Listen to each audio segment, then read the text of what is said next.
Hello guys, today I will be talking about why Tangled Web is dying.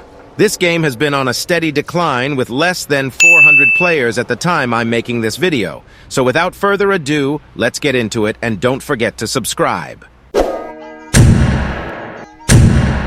One of the many reasons for the decline of Tangled Web is the lack of updates. While I'm fully aware this game is still in its demo phase, the fact that this game basically gets no updates is a major cause for this game's decline. Also, when this game does update, it's usually a buggy mess or the update isn't very fun, like the Sandman update, but I'll talk about that later. All I can say is that if the devs want to keep their game alive, they have to update this game much more. Now let's get into reason 2, the gameplay loop. The gameplay loop of this game just consists of you grinding quests over and over and over again with nothing fun to do here. Just let me go ahead and show you.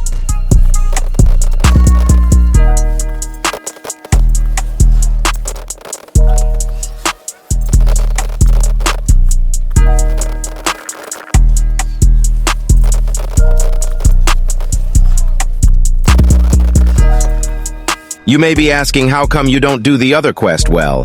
I did do the other quest, and the other quests take even longer to finish than this quest. So essentially, this game is just a bandit beater where all the joy gets sucked out of the game in 10 to 20 minutes. And even how you beat the Sandman boss is terrible. So essentially, for the first part of the Sandman boss fight, you have to get 4 fire hydrants, and then you start beating down on the boss while he barely defends himself, till he gets to phase 2. I mean, literally, that's all you do for the first part of the boss fight. When the boss reaches phase 2, it gets a bit better because Sandman spawns these little sand clones that attack you. But there is little to no risk for this boss fight because when you get low, you can just hide somewhere, heal, and come back.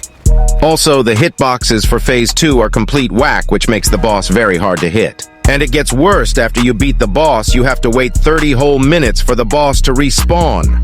You shouldn't have to wait 30 minutes for a boss to respawn that doesn't give rewards worth the time. Oh, and guess what? Of course, you can pay 49 Robux to make the boss respawn faster. If I'm being honest, this gave me Major Blox Fruits vibes, where some bosses have a spawn time of upward to 20 minutes that you can pay to respawn. It's time we move on to reason 3, the mid-updates. Remember when I said this game has no updates? Well, when this game does update, the updates are usually not the greatest, or they are a buggy mess. Since I've already talked about Update 1, which was the Sandman update, I'll talk about Update 2, the most recent update. Before I get started, I just want to let you know that I know this game is in its demo phase, but by no means is that an excuse to release a buggy update. Anyways, when this update released, it offered upgradable skills that bugged out. Unfortunately, I don't have any clips of it happening, but I do have a screenshot of the developer saying he knows that the game is bugged. Also, this update provided very little content-wise anyway. Now, just to recap, the 3 main reasons Tangled Web is dying is because of the lack of updates, A, bad gameplay loop, and mid-updates. I really hope this game survives anyways. Make sure to like, subscribe, and join my Discord. The link to it is in the description. Bye, and make sure to have a great day.